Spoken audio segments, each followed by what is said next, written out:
ये आप जानेंगे, लेकिन मैं जो आपको शिक्षा की परिभाषा दे रहा हूँ वो परिभाषा वेद सम्मत है। और वेद विश्व का सबसे प्राचीन ग्रंथ है।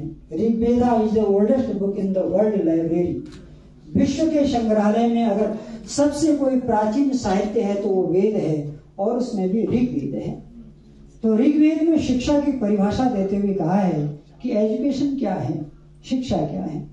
तो कहते हैं जिसके अध्ययन से मनुष्य के अंदर सभ्यता, शिष्टाचार, जितेंद्रियता, धर्मात्मता तथा विद्या की वृद्धि हो, उसे शिक्षा कहते हैं।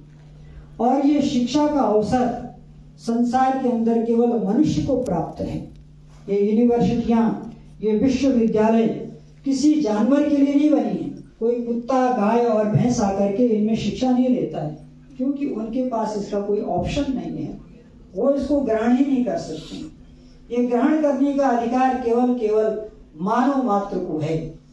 इसलिए हमें अपने जीवन को शिक्षा से शिक्षित करना चाहिए। दो शब्द हैं, एक होता है साक्षरता और एक है शिक्षित होना। साक्षर होना अलग चीज है और शिक्षित होना अलग चीज है।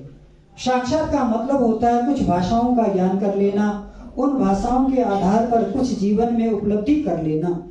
परंतु शिक्षित होने का मतलब यह है कि हम अपने आप को पूर्ण तरह से समझ जाएं।